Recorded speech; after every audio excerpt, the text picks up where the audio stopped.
galgala kanam xiinxalaa siyaasaa Jawaar Mohammadii fi namoonni galmee isaa jalatti himataman akka gallakkifan qaamni mootummaa erga murteessee boodaan ba'aa jiraachuun isaanii dhagahamaa jira. Kanneen irratti odeeffannoo hanga ammaatti ba'an akkasumas yaada ilmaan Oromoo kallattiilee adda addaatiin ibsachaa jiran irratti wanta bal'aa qindeeffannee qabna. Odeeffannoo keenya biraatiin ammoo shaggar lixaatti dubartoonni waraana bilisummaa Oromoo akka thummii nyaachisaniif gama biltsiginnaatiin bobbaafaman to'annoo waraana bilisummaa Oromoo jala ooluun dhagahamee jira. Kana irrattis odeeffannoo qabna. Oduu gama biraatiin ammoo haleellaa dirooniidha mandii darraa fi akkasumas beekitti guyyaa irraan sana uummata Oromoo nagaa irratti raawwachuunis dhagahamaa jira. Kanaafi kanneen biroo duratti odeeffannoo keenya isaa kana walitti qabannee dhiyaannee jirra. Kabajamtoota hordoftoota keenya kunniin qabxiilee hangafoota dhuunfaa keessan muraasa hanga dhuma sagantaa keenyaatti nu faana turaacha oduu saatanaa kan isinitti himu'an of beeksabaati. Nageenyi keenya kan jaalalaa bakkum jirtanitti isin haa ga'u. Namoonni miseensa YouTube channel keenya hin ta'in oduu fi sagantaan hojjennu yeroodhaan akka isin bira ga'uuf subscribe godhuu hin dagatinaa. Nu ejjebeessuudhaaf ammoo like comment share godhaa gamanumaan gara bal'ina oduu keenyaatti isin dabarsina.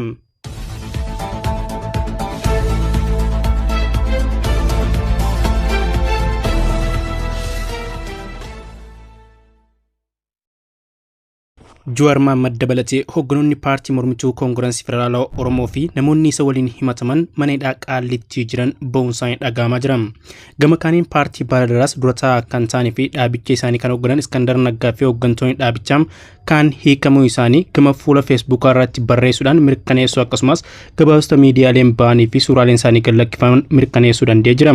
Mootummaan Itiyoophiyaadhaan maqaa dirree siyaasaa bal'isuu jiruu fi marii biyyoolessaa hirmaachisaa ta'e jechuudhaan diraamaa hojjetaa jiruun hidhamtoota jechuudhaan kanneen yakka tokko malee mana hidhaa keessatti waggaa tokko oliif hiraarsaa ture maqaa dhiifama jiruun hiikuu murteessu tajaajilli koominikeeshinii mootummaadhaan ibsa galgala kana baaseen beeksisuun isaa mul'ate. Abbaan alangaa federaalaa ammoo ibsa gama Facebook isaatiin baaseen hidhamtoonni kun marii biyyoolessaa karoorfamee bu'a qabeessa gochuudhaaf bu'uura labsii 943 kan bara 2008 himanni isaanii akka kaafamu murtaa'e jechuun ibsuun isaa mul'atee jira. Kanneen akka gadhiifaman murtaa'e keessaa hogganoonni gameeyyii TPLF Sabaata Naggaa, Qidduus Naggaadhaa, Abbaay Walduu, Abbaa Deezzaamuu, Muluu Gabrees Gabaree fi Kiroos Hagos jiraachuu kan ibsame waggaa ta'uu dabalataan namoonni galmee xiinxalaa siyaasaa Oromoo Jawaar Mohammad jalatti himataman akkasumas Iskandar Naggaa jalatti himataman martinuu akka gadhiifaman murtaa'uun dhagahamaa jira. Kanneen galmee Jawaar Mohammad jalatti himataman gallakkifamuu isaaniitii fi halkan kana keessa gariin isaanii ba'uudhaan gara manaatti galuun dhagahamaa kan jiru hoggaa ta'u namoonni hedduun kallattiilee adda addaatiin yaada gammachuu isaanii ibsachaa jiraachuun mul'atee jira. Abukaattoon Jawaar Mohammad faan yaada miidiyaadhaaf kennaniin wanti kun torbaanota muraasaaf deddeemaa turuudhaa fi qaamonni mootummaadhaa gallakkisan kan dubbatu ta'us garuu guyyaa har'aan sana qaama mootummaatiin murtaa'uudhaan bifa kanaan ba'uu isaaniitu himamaa jira. Abukaattoon isaanii kun gadhiifamuu hogganoota kanneen yeroo himanitti dhimmi isaanii mana murtiin qabamee ture akkam akka ta'e wanti beekamu hin jiru hoggaa jiru hanga ammaatti yakkamaa hin jaamne kanaaf kan ta'uu danda'u himannaan isaanii akka adda citu ta'eeti jechuudhaan kan dubbatani. Mana hidhaa deemuudhaan taateen gara mootummaatti raawwataa jiru kun maal akka ta'e haalicha qulqulleessuudhaaf jechuudhaaf kan yaalan ta'ullee garuu abukaattoon kun Itiyoophiyaatti guyyaa ayyaana qilee kabajamaa waan jiruuf haalli jiru mijaa fi beekuudhaaf kan hin dandeenye ta'uu himamu.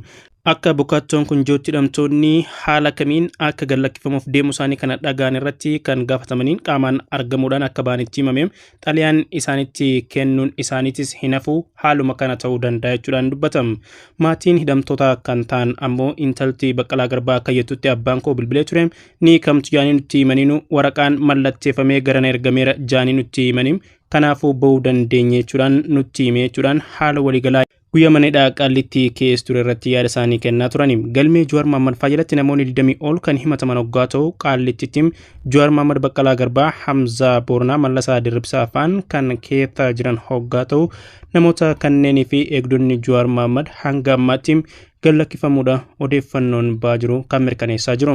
Haalli taateen kun itti raawwatamee yeroo ilaalamutti akkuma kanaan dura Jawaar Mohammad faana jechaa turan dhimmi isaanii dhimma seeraa osoo hin ta'in dhimma siyaasaa ta'uu akkuma jaame ammaas tarkaanfiin fudhatame kanuma siyaasaa ta'uun mul'ataa jira. Kanarratti ilmaan Oromoo hedduun gallakkifamuu hoogganotaa fi hayyoota kannaan irratti gammachuulee hedduu ibsachaa kan jiran hoggaa ta'u hayyoota akkasumas qabsaa'ota hoogganoota adda bilisummaa Oromoo kanneen manidhaa keessatti hafaniif ammoo yaaddoo qaban akkasumas hawwii akka isaan ba'an qabanis kallattii hedduun ibsachaa jiran. Gama biraatiin warreen gallakkifaman kun hiikamuu qofa osoo hin taane eegumsi murtaawaan isaaniif godhamuu qaba jechuudhaan yaaddoo nageenyaa guddaan biyyattii keessatti jiru isaan rakkisuu akka danda'u ilmaan Oromoo hedduun kallattiilee adda addaatiin yaada waliigalaa kennachaa jiraniin haala adda addaatiin yaada isaanii qoodaa jiran. Mootummaan Itoophiyaa garuu haala itti hoogganoonni kun gallakkifaman irratti kallattii hedduudhaan dhiifama godhuudhaaniif gallakkifne jechuudhaan beeksisaa kan jiru hoggaa ta'u namoonni seeraa akkasumas abokaattonni hoogganoota kanaa yaada miidiyaaleef kennaa jiraniin namni tokko dhiifamni kan godhamuuf yoo mana seeraa irratti yookiin murteen seeraa yakkamaa ta'uu irratti murtaa'e qofaadha. Kanaaf namoota kanneen irratti hanga ammaatti yakki isaanii irratti mirkanaa'e murteen irratti kenname waan hin jirreef diraamaan mootummaan haasa'u kun guutumattuu ija seeraatiin fudhatama tokkollee kan hin qabne ta'uun himamaa jira. Haa ta'u malee haalli fedhii siyaasaa garee biltsiginnaadhaa kana duuba jiru maal akka ta'e hanga ammaatti ifatti kan ibsame jiraachuu baatus garuu diraamaa marii biyyoolessa hirmaachisuu jiru kanaaniin tattaaffilee taasisaniif wantoota adda addaa milkeeffachuudhaaf ta'u akka noolleeramaa jira. Rakkoon biyyattii keessa jiru ammoo walxaxaa ta'uudhaa fi harki diinaa guddaan caasaa mootummaa keessatti dirree jiru balaalee guddaa magaalaa Finfinnee keessatti hoogganoota kanarra gahuu danda'a yaaddoo jiruun ammoo ilmaan Oromoo hedduun haalota waliigalaa kana duuba jirurraa ibsachaa jiran. Gama biraatiin gabaasa faanaan baase keessatti namoota dhiifamni godhameef jechuudhaan kan isaan tarreessan keessatti hoogganoonni olaanoon adda bilisummaa Oromoodha. Namni tokkolleen kan keessatti mul'atiin ta'uun hoogganoota adda bilisummaa Oromoo kanneen shiraan manidhaa keessatti rakkataa jiran kanarratti maaltu yaadama kan jiru gaafilee hedduun namoota garaagaraatiin ka'uunis hin oolle. Odeeffannoo biraatiin shaggar lixaatti dubartoonni waraana bilisummaa Oromoo akkasuma nyaachisaniif mootummaan abbaa irreedhaa bobbaasee qabamuun dhagahame. Mootummaan sirna faashistii nafxanyummaadhaa biyyattii irratti deebisuudhaan Abiyyi Ahmadiin durfamu erga aangootti dhufee kaasee xiyyeeffannoon waraana bilisummaa Oromoo balleessuudhaaf hojjechaa jiru. Waraana bilisummaa kumaatamaan bobbaasee lolchiisuu cinatti summiin waraana bilisummaa Oromoo akka ajjeesaniif dubartoota bobbaasaa jiraachuun beekamee jira. Haala kanaan zoonii giddugaleessa Oromiyaa godina lixa shaggar ona Ejiree keessatti mootummaan sirna bilisummaa dubartoota maallaqaa fi faayidaa garaagaraan magaalaa Ejiree irraa isiniif guutame jechuudhaan sossobbiidhaan caasaa gandaa fi magaalaa waliin qindeessanii gadhiisan summii waraana bilisummaa Oromoof akka laattuuf dubartiin bobbaate caasaa ishee waliin to'annoo waraana bilisummaa Oromoo jala ooluun dhagahamaa jira. Summiin kun akka waan waraana bilisummaa Oromoo akka tajaajilaniif fakkaatanii nyaachisuudhaa fi kan laatamuuf akka ta'e dubartiin to'annoo waraana bilisummaa Oromoo jala oolte kan himte hoggaa ta'u haala amma jiruun mootummaan sirna abbaa irree garee biltsiginnaa kun lola waraana bilisummaa Oromoodhaa akka galaanaa irra dhangala'aa jiru waan dadhabeef summiitti fayyadamuudhaan baasii hedduu baasee hojjechaa waan jiruuf gootonni waraana bilisummaa Oromoo xiyyeeffannoon ilaaluu qaba jechuudhaan dubartoonni akeeka kanaaf bobbaafamanii haala waliigalaatiin dhaamuu isaanii odeeffannoon kun ni saaxilama. Odeeffannoo gama biraatiin amma Oromiyaa keessatti loltoonni mootummaa Itoophiyaadhaa haleellaa diroonii irra deddeebiidhaan raawwataa jiraachuun mul'ataa kan jiru hoggaa ta'u ammas beekii fi darratti haleellaan diroonii waraana biltsiginnaatiin raawwachuun dhagahamaa jira. Mootummaan biltsiginnaa kan guyyumaan guyyatti Oromiyaa keessatti haleellaa dirooniidhaan uummata nagayaa irratti raawwataa ooluu arraan sanas Wallaggaa lixaa mandii naannoo Daabusii fi Shawaa kaabaa nadarraatti xiyyaaraa fi diroonii waraanaatiin uummata nagayaa haleellaa ooluun dhagahamaa jira.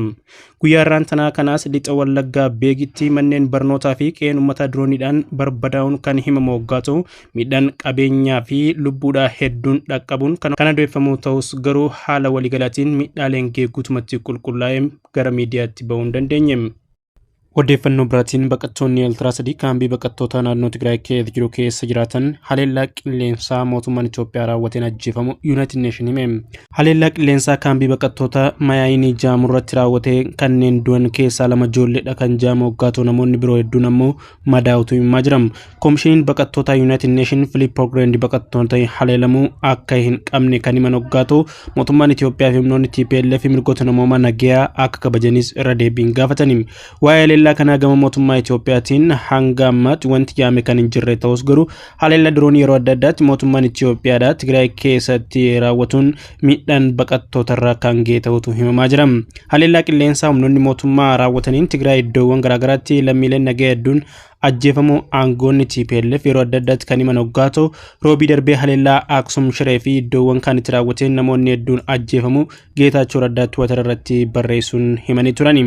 Ji'a darbe keessa haleellaa diroonii fi xiyyaara waraanaan magaalaa kibba Tigraay Allaammaaxaa keessatti mootummaan raawwateen namoonni 28 ol hoggaa ajjeefaman hedduu madaa'u gareen finciltoota TPLF himaa kan turan hoggaa ta'u suuraalee namoota haleellaa kanaan ajjeefamanii jechuudhaan reeffa namoota daandii irratti kukkufee mul'atu hedduudhaas TV naannichaa Tigraay TV agarsiisaa ture. Mootummaan Itoophiyaa haleellaa qilleensarraa raawwatu lammiilee nagaa irratti kan xiyyeeffate osoo hin taane hidhattootaa fi buufata leenjii akkasumas loojistikii isaan irratti ta'uu kan himu ta'us garuu miidhaaleen guyyaarraa kan gahaa oolu lammiilee nagaa irratti ta'uun mul'ataa jira.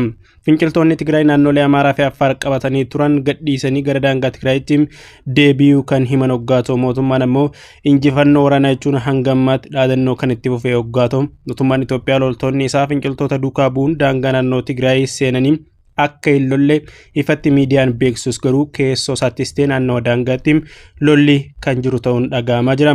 Kana hordofee lolli waan qabbanaa'ee fakkaatus darbee wal waraansi guddaan naannichatti jiru gabaasonni hedduun ba'an kan mul'isan hoggaa ta'u waraana baatiilee 14 lakkoofse kanaan namoonni 1000 lakkaayyoo ajjeefaman miiliyoonaan kan lakkaa'aman qe'ee fi qabeenya irraa buqqa'uudhaaf dirqamanii jirani. Namoonni miiliyoona 9.4 ta'an ammoo sababa waraana kanaatiin gargaarsa eeggachuuf dirqamu United Nation yeroo adda addaatti beeksisaa jira. Haa ta'u malee lolli kun kallattiilee nagaatiin akka dhumatuuf dhiibbaa biyyoonni alaa taasisan hanga ammaatti kan dhaabbatiin ta'us garuu bu'aa qabatamaan tokkollee lafarratti mul'ate kan hin jirre ta'uu haala waliigalaatiin mul'achaa jira. Kabajamtoota hordoftoota keenya oduun saatanaaf qabannee dhiyaanne hanganuma waan ta'eef hanga dhuma sagantaa keenyaatti nu faana turuu keessaniif galatoomachaa oduu fi sagantaa itti aanuun hanga deebinee walitti deemnutti yeroo gaarii qabaadhaa.